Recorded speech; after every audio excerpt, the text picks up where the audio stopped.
Auzubillahi minash shaitanir rajim. Bismillahir rahmanir rahim. Dear audience and viewers, assalamu alaikum. We were discussing about the English verb tense, and we have discussed about the present simple or the present indefinite tense, and we have already discussed about the present continuous tense in the previous lecture.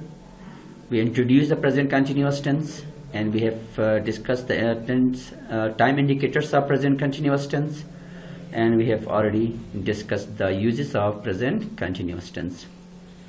Now let's discuss something about the sentence structure or the sentence formations or the sentence formula. How we can form the sentence structure of the present continuous tense or the present progressive tense. So you can see here the positive sentences. The positive sentences is formed. The positive sentences are formed with subject is MR with the ing form of the verb and then object and then EOP. EOP means the extension or predicate. Here you can see the positive sentence is formed with subject is MR, ing form of verb, object and extension or predicate. So sentence, sorry, here is sentences, no, this is sentence. The positive sentence is formed. Mean if the subject, there must be the subject and then the is MR, the auxiliary verbs or the helping verb, then the progressive form of the verb or the ing form of the verb or the present participle and then object and EOP. As far as object and EOP is concerned, if the verb is transitive verb, then you need the object.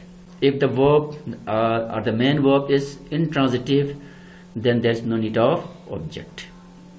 So these are shown in the brackets or parentheses. This mean these are optional. These are not necessary part of the sentence. If the verb is transitive, then the object is needed. If verb is not transitive, if they are intransitive, then there is no need of using the object. And then if the subject is he or she or it, third person singular or a singular noun, we use is as a helping verb and then ing form of the verb and then the object and the EOP, extension of predicate. If the subject is I mean the first person singular tense. First person singular tense, then we use M as an auxiliary verb or the helping verb and then ing form of the verb and then object and the EOP mean extension or predicate. If your subject is you or we or they or a plural noun, then we use R as an auxiliary verb and then the progressive form of the verb, ing form of the verb and then object and the EOP. So here are four examples. You can see here in these examples, he or she or Ali is reading a novel. He is singular, she is singular, Ali is a singular noun. So we are using here is as a helping verb and the reading, ing form of the verb. A novel here is an object because reading is the transitive verb. So this transitive verb need an object. So a novel is an object here. So you can see that here the sentence structure is the subject and is the helping verb and the reading the progressive form of the verb and novel the object. And you can see it is raining. It is raining. It is the subject, is its helping verb and raining is the ing form of the verb or the progressive form of the verb. So it is also a third person singular, so we are using is. I am teaching you at the moment. I am teaching you at the moment. With I we use am and teaching the ing form of the verb. You is the object and at the moment is the extension of predicate. At the moment. This is also called the adverbial phrase or the prepositional phrase. This prepositional phrase is using as an adverbial phrase over here and this is also called the extension of predicate in this sentence. And you can see here in the fourth example, we and they and you. We, they, you, these are all the plural. These are all plurals, as you know. These are all plural. We is plural, they is plural, you is plural. You can also be used as singular, but we use are with you. So are is the helping verb, or the auxiliary verb, and writing the ing form of the verb, and your assignment is the object, because writing is again a transitive verb. So with the transitive verb we must use the object. So your assignments is object.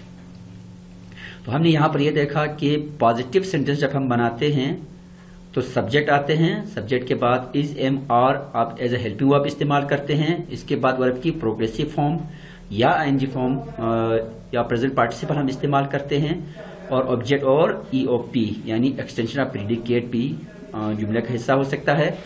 अगर आपके जो है ना, जैसे कि मैंने कहा verb जो है ट्रांजिटिव हो तो ऑब्जेक्ट और एक्सटेंशन ऑफ प्रेडिकेट लाजिमन आते हैं। अगर ये इनट्रांजिटिव है तो इन दोनों की जरूरत नहीं होती। एक्सटेंशन ऑफ प्रेडिकेट तो आ सकता है लेकिन ऑब्जेक्ट की जरूरत नहीं होती। So how we can make the negative sentence? In order to make a negative sentence, we use adding not after the auxiliary verb. Auxiliary के बाद आपने क्या करना है, not को ऐड करना है। auxiliary के और जो है आपके मेन वर्ब के दरमियान में क्या आएगा, not आएगा। For example, she is not reading a novel. She is not reading. Is the auxiliary, reading is the main verb, and not, you can see not is the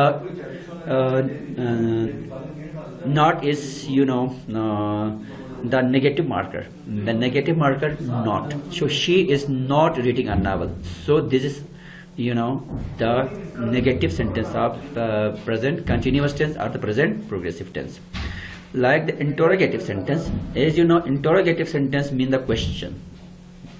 When we ask some question in a sentence, that is called interrogative sentence.